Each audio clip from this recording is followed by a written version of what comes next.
One thing I've noticed about dating is that people love to talk about red flags.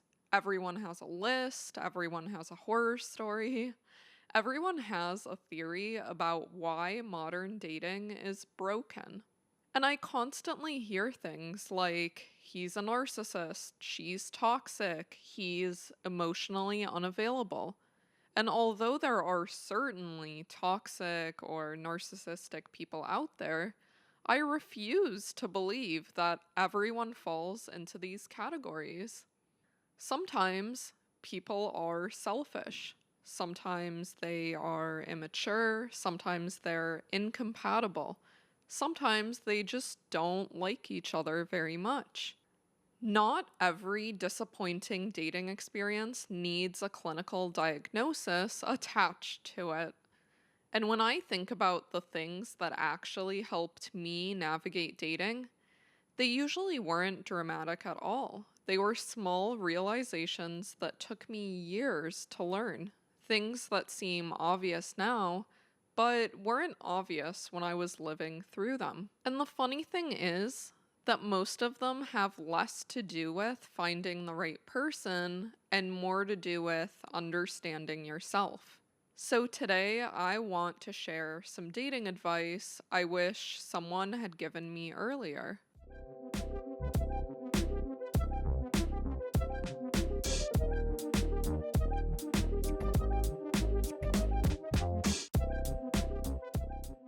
The first piece of dating advice I wish someone had given me is that the right relationship often feels much calmer than you expect. I think we're taught to expect love to feel like butterflies, obsession, uncertainty, and emotional highs and lows. Movies sell us this idea that if you're not constantly thinking about someone, longing for them, or wondering where you stand, then maybe the connection isn't strong enough. But I don't really believe that anymore. I think healthy love is safe, consistent, and predictable. And that's not the same thing as boring. In fact, I think when you feel safe with someone, you're actually more likely to grow, try new things, and expand your comfort zone because you're not spending all your energy managing uncertainty. You should know where you stand. You shouldn't constantly be trying to decode someone's intentions. It shouldn't feel like one long situationship. I once dated a guy where I felt what I thought were intense butterflies. And looking back, I think a lot of those butterflies were actually anxiety. Sometimes he would text me every day for a week, then disappear for 2 weeks, then suddenly come back telling me how much he missed me. One time, he planned this incredibly extravagant date. He picked me up in a private car, took me to a beautiful rooftop restaurant, and even gifted me the newest iPhone. And for a moment, I felt like I was on top of the world. Like, wow, I could definitely get used to this. But then came the silence again. And during those periods, I wasn't feeling secure. I was questioning everything. Am I good enough? Am I the only person he's seeing? What are his intentions? How do I ask where this is going without scaring him away? And honestly, that last thought tells you everything. Because you shouldn't be afraid that asking someone where you stand will scare them away. Looking back, I think part of me already knew the answer. I knew the commitment wasn't really there. And I knew that bringing it up might force both of us to acknowledge that. Whereas my current boyfriend, I know exactly where we stand. I know how he feels about me. He knows how I feel about him. If something is bothering me, I can bring it up. If I have a question, I ask it. There isn't this constant undercurrent of uncertainty running through the relationship. And that's probably the biggest thing I've learned.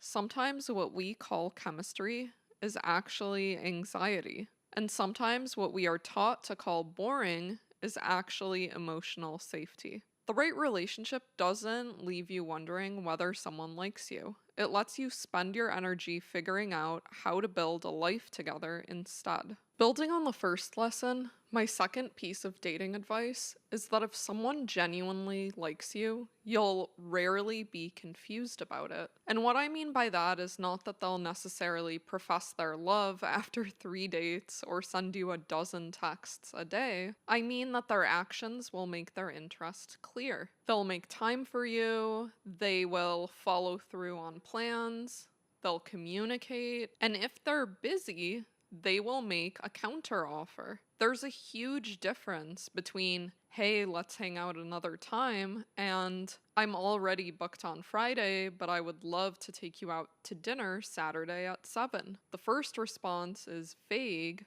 The second response is intentional. Because attraction isn't just about feelings, it's about effort. People who want to see you generally find a way to see you. They text back, they make plans, they follow through. They don't leave you constantly guessing where you stand. And of course, there are exceptions.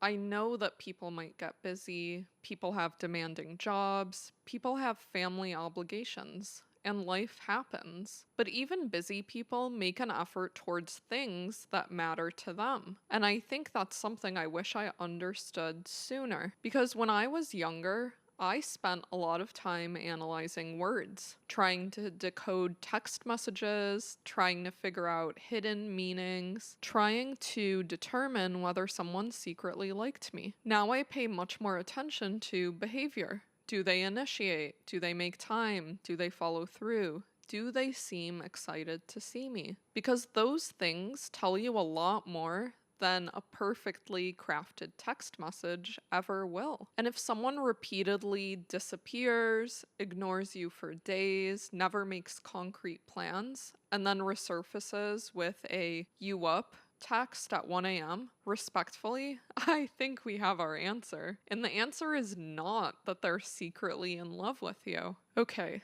moving on. My third piece of dating advice is to stop trying to talk yourself into liking someone. And I know this one can be controversial because attraction is complicated. People often become more attractive as you get to know them. Emotional connection matters, personality matters.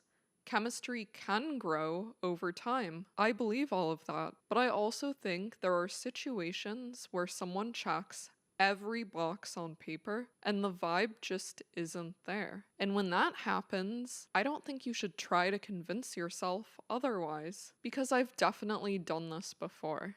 You meet someone who's kind, smart, successful, funny, your friends like them, your family would probably approve, and instead of asking yourself whether you're genuinely excited about them, you start asking yourself whether you should be. I once went on a date with a guy who was genuinely great. He was kind, he was intelligent, and to make matters worse, he literally modeled for Calvin Klein. So, objectively speaking, there was absolutely nothing wrong with this man. But I felt zero attraction. None. And after the date, instead of accepting that, I started trying to solve it, like a math problem. Maybe I should give it another chance. Maybe I'm being too picky. Maybe attraction will magically appear. Maybe there's something that I'm overlooking. And looking back, I think that's such a strange thing to do. Because when you're excited about someone, you usually don't have to convince yourself to be excited. You don't spend hours constructing an argument for why you should like them. You simply want to see them again. Now, to be clear, I'm not saying that every relationship should be based on instant fireworks. I'm saying that if you find yourself constantly trying to manufacture attraction that isn't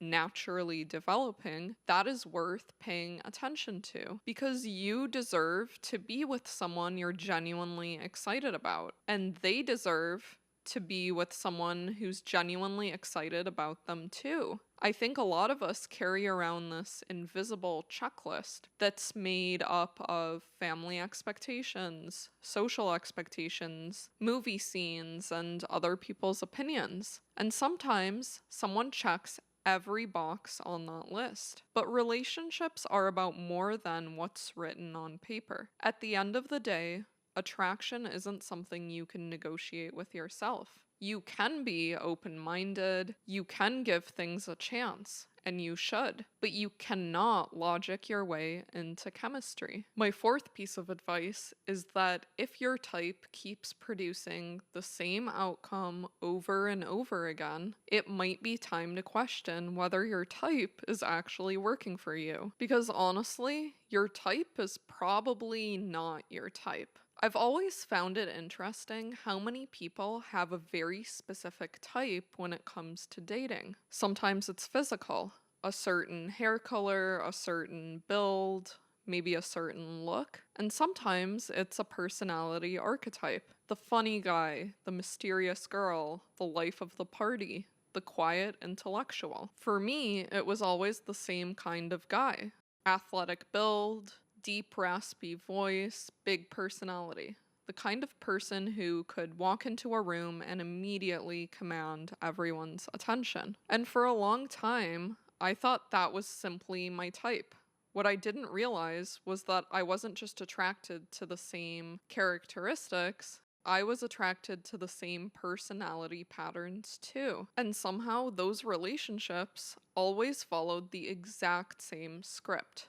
Things would start intensely, sometimes too intensely. There would be chemistry, excitement, a lot of momentum, and then eventually the whole thing would just fizzle out because the person was emotionally unavailable. At one point in college, this became so ridiculous that I accidentally dated 6 guys named Nick in a row. I am not exaggerating. I would meet someone at a party, we'd hit it off, we would talk all night, exchange numbers, and then at the very end, they would say, "Oh, by the way, my name is Nick." It became such a running joke that my friends would immediately ask for the guy's name whenever I went on a date. And looking back, the funny part isn't that they were all named Nick. The funny part is that they were all basically the same person. Different face, different major, different hometown, same relationship pattern. And eventually, I had to ask myself a difficult question. If I keep ending up in the same situation, is it really bad luck, or am I actively selecting for it? Because if every relationship follows the same script, at some point you have to stop blaming the ending and start examining the casting process. And that's what I wish someone had told me earlier. Having a type isn't necessarily a problem, but if your type consistently produces outcomes that make you unhappy, maybe it's worth expanding the sample size. Perhaps the qualities that create instant attraction aren't always the same qualities that create long-term compatibility. And sometimes growth in dating means being willing to consider people that you normally wouldn't consider, which is exactly how I ended up dating a Joe instead of another Nick. My fifth piece of dating advice is to take people at face value, or to put it another way, date who they are, not who they could become. Because one thing I've noticed is that people are incredibly good at falling in love with potential. We meet someone and instead of evaluating the relationship we're actually experiencing, we start imagining the future version of them. The version that's more emotionally available, more mature, more communicative, more committed, more ready for a relationship. And before we know it, we're dating someone's potential instead of dating the person standing right in front of us. I've definitely done this before. Someone would tell me they wanted a relationship one day, or talk about all the things they hope to work on, and because I could see the potential, I focused on that instead of focusing on their actual behavior. But eventually, I realized something. Potential doesn't build relationships, actions do. Because if someone consistently shows you that they're not ready for commitment, you should believe them. If someone consistently avoids difficult conversations, you should believe them. If someone consistently fails to make you a priority, yeah, you guessed it, you should believe them. Not because they're a bad person, but because they're showing you where they are right now. And that's the version of them that you're dating, not the version that might exist 3 years from now after they've maybe done a bunch of personal growth. Especially early on in dating, people are usually putting their best foot forward. They're trying to impress you, they're trying to show up well. So if what you're receiving during that phase already isn't enough, it's probably not going to magically improve on its own later. And I think that's a difficult lesson, because many of us genuinely want to see the best in people. We want to believe that love can fix things. We want to believe that if we're patient enough, supportive enough, understanding enough, eventually someone will become who we know they're capable of being. But that's not really how growth works. You cannot fundamentally change another person. You can't love someone into becoming a different version of themselves. People absolutely can grow, people can mature, people can change, but that work has to come from them, not because someone has decided to make them a project. At the end of the day, the happiest relationships happen when two people choose each other as they are, not based on a future version that may or may not ever exist. Okay, moving on. Something else I've learned is that dating is not an audition. And what I mean by that is that while honesty and authenticity are incredibly important, you don't need to immediately reveal every insecurity, trauma, fear, and life plan in the name of transparency. Because sometimes I think people confuse emotional availability with emotional dumping, especially in your late 20s and early 30s. A lot of my single friends talk about feeling pressure around dating timelines, and honestly, I understand why. If your goal is to get married and have children, there can be a timing component to those decisions. And while I think society puts an unfair amount of pressure on women to constantly worry about the clock, it's also true that people don't want to spend years investing in someone whose goals are fundamentally incompatible with their own. That's completely reasonable. So I absolutely think it's important to communicate what you're looking for. If you're dating with the intention of finding a long-term partner, say that. If marriage is important to you, say that. If having children is important to you, you should say that too. But I think there's a difference between sharing your aspirations and making someone feel like they're interviewing for a position. Because at the end of the day, dating is still about getting to know another human being. You are figuring out whether you enjoy each other's company, whether your values align, whether you're compatible, whether you even like each other. And sometimes I think people become so focused on the destination that they skip over the process entirely. It's almost like they meet someone and immediately start asking, can I build a life with this person, before they've even figured out, do I enjoy spending a Tuesday evening with this person? And both questions matter, but they don't necessarily need to be answered on the same timeline. The healthiest relationships I've seen tend to unfold naturally. Important conversations happen, expectations get communicated, but trust, vulnerability, and intimacy are allowed to develop gradually. Because real connection isn't built by immediately handing someone your entire life story.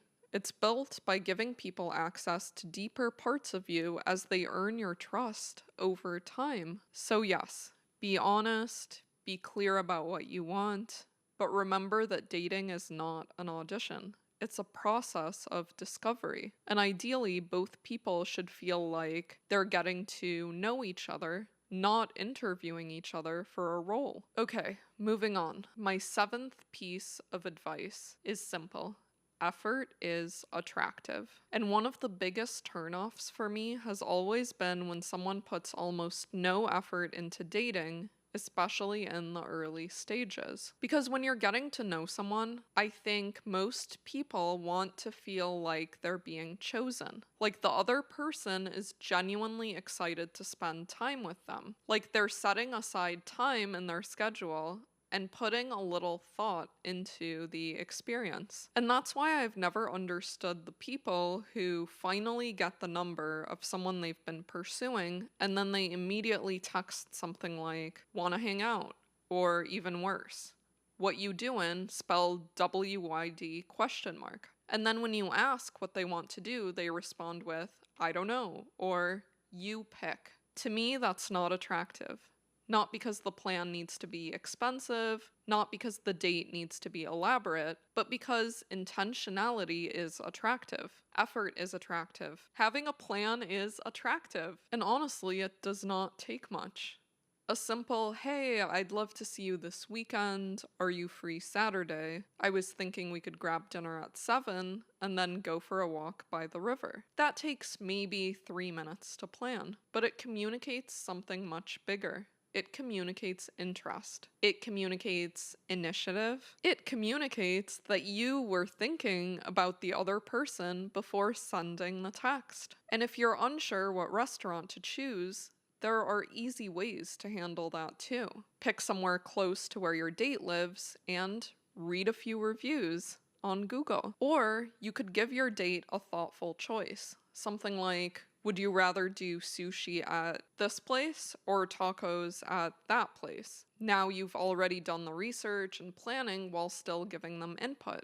And I think that's the sweet spot. Because effort isn't really about perfection. It's about consideration. It's about showing someone that spending time with them wasn't an afterthought. And honestly, I think this extends far beyond dating. People generally feel valued when they feel considered, whether it's a friendship or a relationship or even a work environment. At the end of the day, effort sends a message. And the message is, I was thinking about you. And that's a very attractive thing to communicate. And my final piece of dating advice is to build a life you genuinely enjoy without a partner. Because I think one of the biggest misconceptions about relationships is that another person is supposed to make you happy. And while a great relationship can absolutely add joy, support, love, and meaning to your life, it cannot be responsible for creating your entire sense of happiness. That's an impossible burden to place on another human being. No partner can fix your self-esteem. No partner can give you a sense of purpose. No partner can do the healing work that you need to do for yourself. And I think people get into trouble when they start viewing relationships as the solution to problems that exist independently of dating. Because if you're deeply lonely,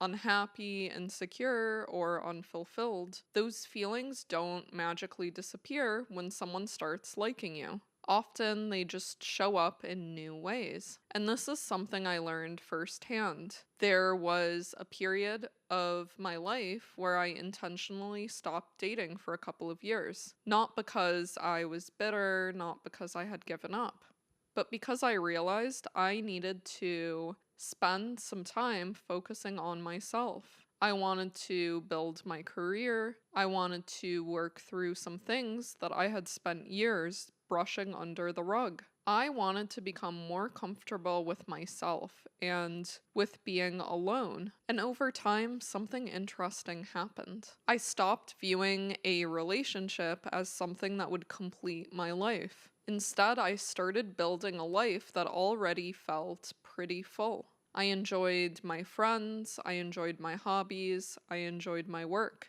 I enjoyed my own company. I literally looked forward to waking up by myself and having a cup of coffee by the window. And I think that shift changed the way I approached dating.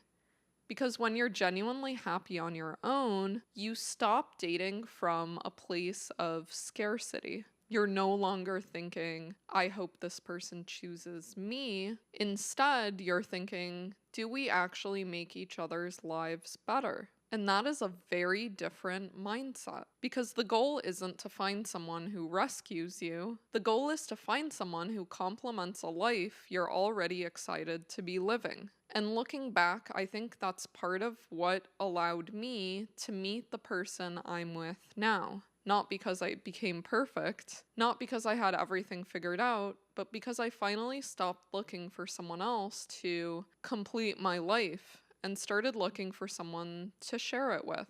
And if there's one theme that has connected all of the lessons in this episode, it's that healthy dating becomes much easier when you stop trying to earn love and start building a life that feels meaningful with or without it. And I think that's probably what I would want my younger self to understand most. For a long time, I thought dating was about figuring out how to be chosen, how to be attractive enough, interesting enough, successful enough, funny enough, easygoing enough, whatever enough. But when I look back now, I don't think the goal was ever to convince the right person to choose me. The goal was to become secure enough in myself that I could evaluate whether a relationship was actually right for me too. Because dating is not supposed to be a performance. It's not supposed to be a constant exercise in proving your worth. It's a process of figuring out whether two people are genuinely compatible and capable of building something healthy together. And sometimes that might mean walking away from someone who checks every box on paper. Sometimes it means admitting to yourself that chemistry is not enough. Sometimes it means accepting that someone's actions are telling you everything you need to know. And sometimes it means being happy on your own long enough to stop treating a relationship like the missing puzzle piece of your life. So if you're currently dating, I hope at least one of these lessons saves you a little bit of confusion, because most of them took me years to learn. And perhaps I'm still learning some of them now. But if there's one thing I know for sure, it's that the healthiest relationships I've seen aren't built on mind games, uncertainty, or trying to earn someone's affection. They're built on mutual respect, mutual effort, and two people who genuinely enjoy building a life together. Thank you for listening. I'm Dina, and this is Casually Thriving.